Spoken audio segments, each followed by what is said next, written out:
Selamat datang dan selamat menikmati.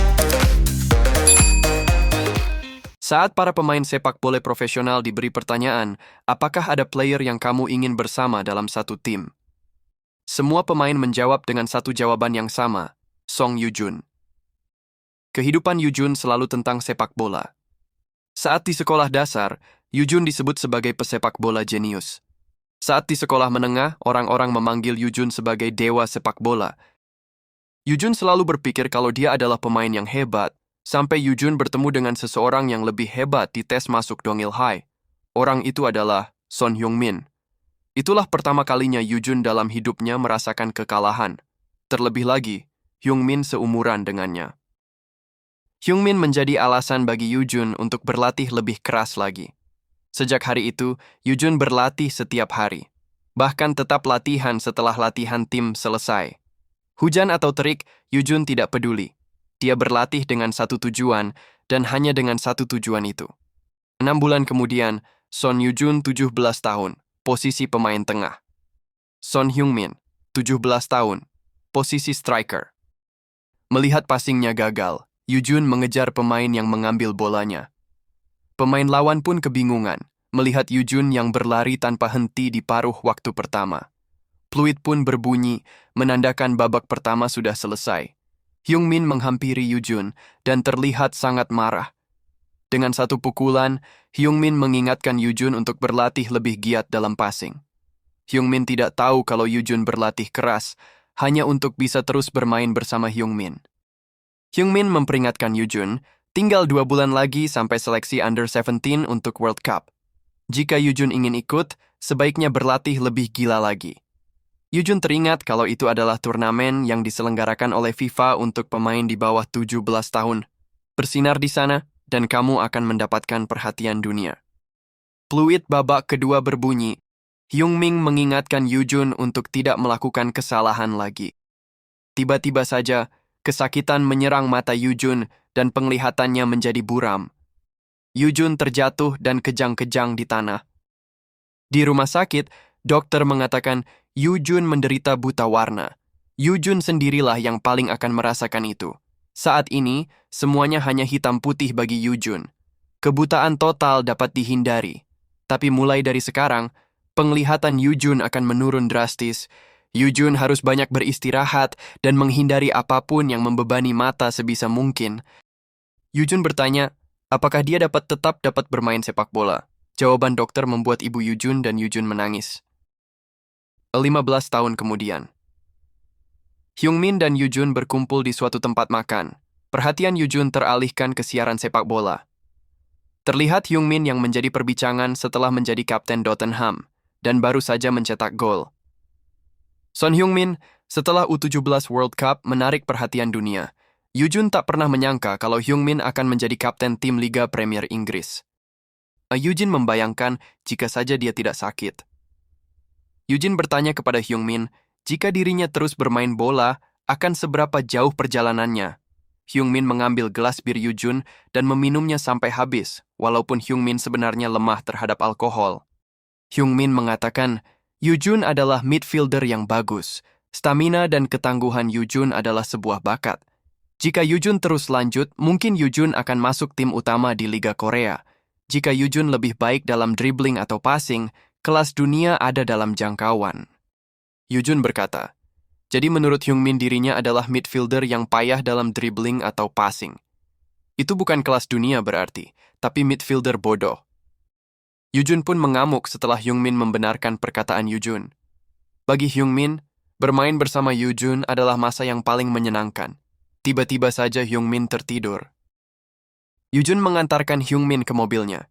Dan setelah mobil Heung-min menjauh, tiba-tiba saja turun hujan. Sambil berlari Yoo-jun berpikir, jika saja dirinya tidak sakit dan tetap dapat melihat warna. Jika saja ia dapat membedakan seragam pemain dari jauh. Jika saja dunia ini terlihat jelas dan tidak buram, mungkin saja dirinya tidak akan menyerah dalam sepak bola. Yoo-jun yang berpikir keras tidak menyadari kalau ada truk kun yang sedang melaju ke arahnya. Tabrakan pun tak terhindarkan. Yoo-jun di ujung kematiannya masih saja berpikir tentang sepak bola. Yoo-jun berharap dapat bermain sepak bola sekali lagi. Yoo-jun membuka matanya, melihat langit berwarna biru dan Hyungmin yang ada di sampingnya. Yoongjun kebingungan melihat Hyungmin yang tampak seperti anak sekolah. Yoongjun masih teringat kalau baru saja dia tertabrak oleh truk Kun. Tapi saat Yoongjun melihat lambang Dongil High, Yoongjun menyadari kalau dia berada di lapangan sekolahnya. Yoongjun mencubit pipinya, ingin memastikan apakah ini mimpi atau dia sudah mati. Wasit pun meniup peluit, menandakan babak kedua akan dimulai kembali. Saat Hyungmin berencana melaporkan ke pelatih, Yoongjun menahan Hyungmin dan berkata kalau dia akan bermain. Yoongjun tidak peduli apakah ini mimpi atau bukan. Yang penting dia dapat bermain bola. Yoongjun menikmati dirinya yang sudah lama tidak merasakan bola dan dapat melihat warna dengan jelas. Pemain lawan mendekati Yoongjun, dan Yoongjun melewati pemain itu dengan mudah. Yoongjun merasakan tubuhnya yang penuh dengan tenaga, sangat berbeda dengan tubuhnya yang berada di umur 30-an. Yoongjun kembali dihadang, dan dia harus mencari celah. Juchan berteriak meminta bola dari Yoongjun. Saat Yoongjun hendak mengoper bola, Yoongjun melihat ada cahaya emas di kejauhan. Yoongjun bertanya-tanya, mengapa titik itu bercahaya emas seperti itu? Apakah karena efek matanya atau kondisi yang baru? Yoongjun merasa kalau dia hanya harus menendang bola ke sana. Juchan mengatakan kalau passing Yoongjun sampah dan tidak ada orang di sana. Ternyata ada Hyungmin yang mendapatkan bola itu. Dalam posisi terbuka, Hyungmin menendang bola itu dan menjadikan gol. Yoongjun masih belum sadar kalau cahaya itu akan mengubah hidup Yoongjun sepenuhnya. Pertandingan pun berakhir dengan skor 2-0 untuk Dongil High. Saat para pemain bersiap-siap untuk pulang, Yoongjun duduk sendirian sambil tertawa pelan. Yoongjun yakin kalau apa yang terjadi bukanlah mimpi, dan dia kembali ke masa lalu. Tujuan Yoongjun sekarang adalah bermain sepak bola sepuasnya. Hyungmin menghampiri Yoongjun dan berkata, passing Yoongjun yang sebelumnya, ia tak menyangka Yoongjun dapat melakukan itu. Dirinya bahkan tidak terlihat oleh Yoongjun. Sepertinya Hyungmin membicarakan saat operannya yang menuju cahaya emas. Setelah itu, Yoongjun tidak melihat cahaya emas sama sekali. Yoongjun memberitahu kalau dia mempunyai skill yang muncul dengan sendirinya kepada Hyungmin. Hyungmin pun pergi dan Yoongjun bertanya, Hyungmin akan pergi kemana lagi? Hyungmin menjawab, kita mempunyai latihan lagi besok, jadi Yoongjun harus segera pulang dan beristirahat. Dengan ingatan lamanya, Yoongjun berhasil sampai ke rumahnya. Kode pintu rumahnya juga masih sama seperti terakhir yang dia ingat. Saat masuk ke dalam, rumahnya juga masih terlihat sama, dan ibu Yoongjun menyambutnya. Yoongjun melihat ibu dan ayahnya terlihat masih sangat muda. Saat makan malam, Yoongjun ingat kalau dia sudah lama tidak makan masakan ibunya. Saat Yoongjun mencoba masakan ibunya, rasanya masih horor seperti di kehidupannya yang dulu. Ayah Yoongjun mengingatkan Yoongjun kembali untuk berhenti bermain sepak bola. Yoongjun teringat kembali. Di sekitar waktu ini, ayahnya ingin dia untuk belajar. Di kehidupan sebelumnya, dia berhenti bermain sepak bola karena sakitnya dan fokus untuk belajar. Dan akhirnya dia mewarisi bisnis ayahnya. Di kehidupan yang dulu, Yoongjun pasti akan memikirkannya, tapi sekarang Yoongjun dapat melihat warna dan tubuhnya juga sehat. Yoongjun berkata di hadapan kedua orang tuanya, kalau ia sudah memutuskan, dirinya akan terus bermain sepak bola. Di keesokan harinya, pelatih membagi para pemain menjadi 2 tim dan akan latih tanding. Yoongjun dan Hyungmin berada di tim yang sama. Yoongjun bertanya-tanya, apakah dia dapat melihat cahaya emas lagi di hari ini. Pertandingan dimulai, dan Yoongjun mendapatkan bola. Yoongjun melihat sekeliling dan tidak melihat cahaya emas dimanapun. Yoongjun berencana untuk mengoper bola sambil melihat situasi yang ada. Bola dioper jauh, dan Jungchan mengamankannya. Saat Jungchan mendribling bola, Jongsu menghadangnya. Dari samping Yoongjun meminta bola, dan Jungchan mengopernya. Sembari membawa bola, Yoongjun memperhatikan kalau dia terkepung dan berencana mengoper kembali ke belakang. Tiba-tiba tiang emas muncul, tapi ukurannya lebih kecil dan sempit dari yang sebelumnya. Yoongjun bertanya-tanya kepada dirinya sendiri, apakah itu berarti kesempatan untuk menciptakan sebuah gol? Dengan tanpa ragu, Yoongjun menendang bola ke arah tiang emas itu. Tiba-tiba aja Hyungmin dengan kecepatan tinggi berlari ke arah bola dan tiang emas itu. Karena permukaan tidak rata, bola memantul ke belakang, menjauh sedikit dari tiang emas. tapi Hyungmin tetap menendang bola itu. Tendangan Hyungmin dapat dengan mudah ditangkap oleh kiper. Dari kejadian itu, Yujun mulai paham akan sesuatu, arti sesungguhnya dari tiang emas itu. Terjadi perebutan bola yang ketat di udara, namun bola terlepas dan mengarah ke kaki Yujun. Yujun mulai berpikir tentang tendangan Hyungmin sebelumnya. Jika bola masuk ke dalam zona emas, pasti akan menjadi gol. Dan itulah saat Yujun mulai menyadari rahasia dari zona emas. Pertama, zona emas hanya akan muncul jika Yujun menguasai bola. Kedua, zona akan muncul jika ada kesempatan untuk mencetak gol. Dan yang ketiga, jika bola masuk dalam zona emas, Hyungmin sudah pasti mencetak gol. Dengan kemampuan itu, Yujun sangat yakin kalau dia tidak akan terkalahkan. Dari kejauhan, pelatih Lee Jung-wan melihat killer pass Yujun yang disambut oleh Hyungmin. Pelatih Jung yang menjabat sebagai pelatih U17 tim Korea mulai tertarik kepada Yujun. Setelah selesai latihan, Hyungmin dan Yujun pergi jajan bersama. Hyungmin berkata, operan Yujun hari ini jauh di atas level Yujun. Yujun selalu menjadi player box to box. Tidak mungkin gaya bermain Yujun berubah hanya dalam beberapa hari. Merasa direndahkan, Yujun mengancam tidak akan mengoper lagi kepada Hyungmin. Mendengar itu, Hyungmin langsung berlutut memohon ampun dan memberikan makanannya kepada Yujun. Yujun berpikir, kalau dilihat dari sudut pandang orang lain, ia rasa memang tidak dapat dipercaya. Sama seperti yang Hyungmin katakan, dirinya selalu menjadi player box to box. Box to box adalah posisi di mana player berlari seperti orang gila dari gawang sendiri sampai ke gawang lawan, membantu menyerang dan bertahan. Itu gaya yang sempurna untuknya, staminanya adalah kekuatan terbesarnya. Hyungmin memberitahu Yujun, kalau pelatih Lee Jung-wan mampir ke sekolah, Yujun menyadari kalau di waktu yang seperti ini, pelatih Jung biasanya ke sekolah untuk memonitor kondisi Hyungmin. Hyungmin dengan yakin berkata, jika ia terus bermain seperti hari ini dan mendapatkan perhatian dari pelatih Jung, kita mungkin akan bersama di tim U17. Yujun berimajinasi masuk ke dalam stadion dan ribuan orang mengelu-elukan namanya. Yujun jadi semakin ingin masuk ke dalam tim. Keesokan harinya, saat mereka sedang pemanasan, ada sebuah bis yang berhenti di depan sekolah.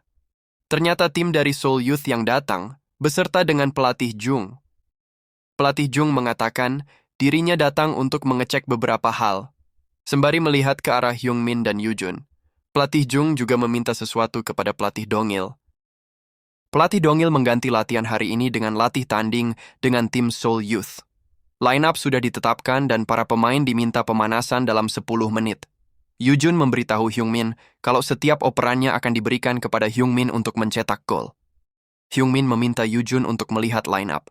Saat Yujun memperhatikan, dia terkejut karena tidak ada nama Hyungmin dimanapun.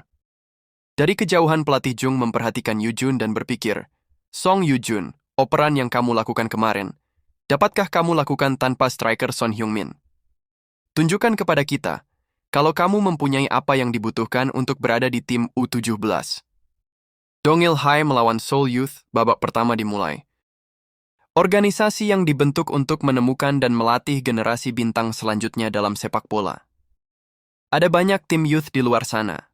Tapi Seoul Youth yang dipimpin oleh pelatih Jung berada di level yang berbeda. Yujun menghadang pemain yang membawa bola. Bola dioper ke belakang dan sampailah di kaki Oh Sung-min. Sung-min menghitung jarak, gravitasi, koordinat, dan beberapa hitungan matematika lainnya. Setelah mendapat hitungan yang tepat 100%, Sung-min menendang bola jauh ke depan. Bola itu sampai pas di kaki striker dan menjadi sebuah gol.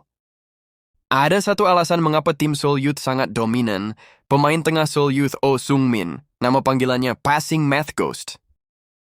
Pada malam sebelumnya, Yujun berseluncur di internet dan menemukan artikel Oh Sung-min, juara 1 National Youth Soccer dalam passing rate dan MVP. Yujun tahu kalau posisinya sama dengan Sung-min sebagai pemain tengah. Pada saat ini, Sung-min adalah kandidat terkuat U17. Yujun berpikir jika dia ingin menggantikan Sung-min, dia harus mempunyai kemampuan passing yang luar biasa. Dulunya sangat mustahil baginya, tapi dengan bersama Hyungmin, Yujun yakin akan menjadi pemain utama U17. Dengan tidak adanya Jungchan dan Hyungmin, Yujun hanya bisa berharap kepada Dugun. Tapi setiap kali Yujun mengoper, selalu saja diantisipasi oleh lawan. Sampai saat ini, passing rate Yujun adalah 0%. Yujun sadar kalau dirinya dalam masalah. Tanpa Hyungmin, dia tidak melihat zona emas. Dan jika tidak melihat zona, killer pass tidak akan pernah terjadi. Jika begini terus, pupus sudah mimpi Yujun untuk masuk U17. Sungmin berlari ke arah Yujun. Sebelum Yujun beraksi, Sungmin sudah lebih dulu menendang bola jauh ke depan. Umpan Sungmin diterima oleh striker dan langsung ditendangnya. Tapi bola mengenai tiang atas dan tidak menjadi gol. Yujun melihat Sungmin dipanggil oleh pelatih Jung. Pelatih Jung memuji passing Sungmin dan memberinya jempol. Yujun menjadi galau, dia berpikir bagaimana cara membuat passing yang lebih fenomenal.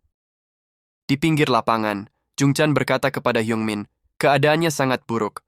Hanya karena kita berdua yang menjadi inti tidak bermain. Hyungmin berkata, dua penyerang utama tidak ada. Tentu sulit untuk menciptakan peluang.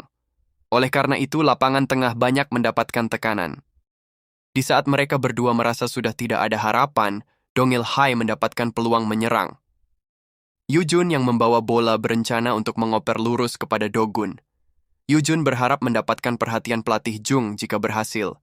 Belum sempat Yujun mengoper, dua pemain lawan menghadang Yujun. Yujun tidak dapat mengoper karena ruangnya terlalu sempit. Dari samping rekannya datang meminta bola dari Yujun. Sesaat sebelum Yujun mengoper, Yujun yang haus akan pujian dari pelatih Jung, Yujun berubah pikiran dan mengoper jauh ke Dogun. Tapi tendangan Yujun mengenai badan pemain lawan. Arah bola berubah dan kecepatannya menurun. Hanya dalam 2 kali operan, Sungmin mendapatkan bola lagi. Dengan perhitungan yang matang, Sungmin melepaskan umpannya ke arah jatung pertahanan Dongil. Umpan Sungmin yang presisi langsung dieksekusi dan menjadi sebuah gol. Yujun menyadari kalau gol itu karena kesalahannya.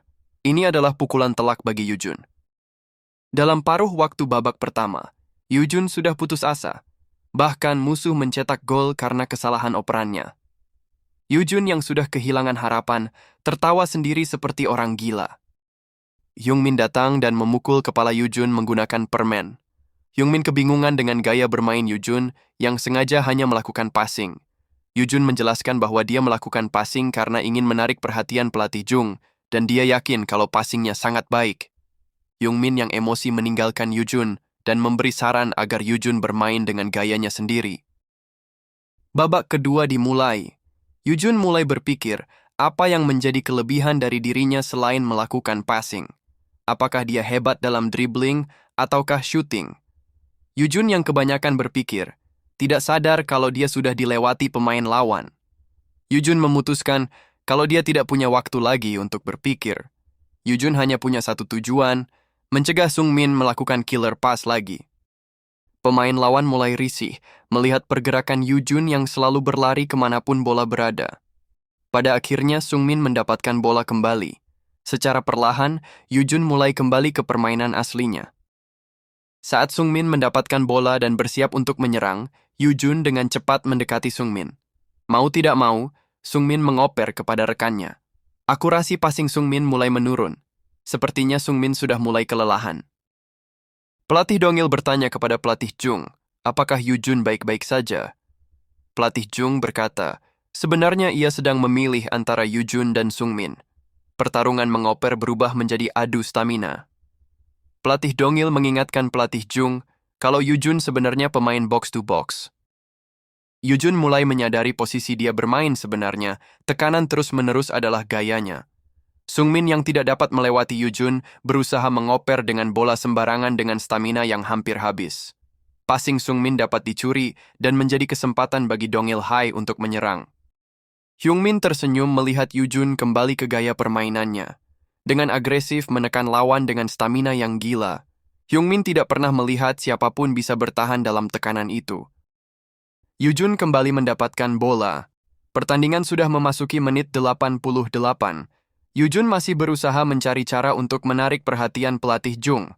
Saat Yujun perlahan masuk ke jantung pertahanan musuh, Yujun dikepung dari segala arah dan tidak ada celah untuk mengoper ataupun menerobos. Tiba-tiba saja zona emas muncul dan semakin terang bersinar. Awalnya Yujun ragu-ragu karena Hyungmin berada di bangku cadangan. Tapi Yujun sudah tidak mau berpikir lagi dan langsung mengarahkan bola ke arah zona emas. Tak disangka, Dogun berlari kencang dari belakang dan melakukan sundulan diving. Sundulan Dogun membuahkan gol, dan skor sementara 1-1. Pelatih Jung akhirnya memutuskan siapa yang akan menjadi midfielder untuk kejuaraan U17. Yujun merenung sendirian di dalam ruang locker club. Yujun berpikir, zona emas yang muncul dalam pertandingan tadi benar-benar sungguhan.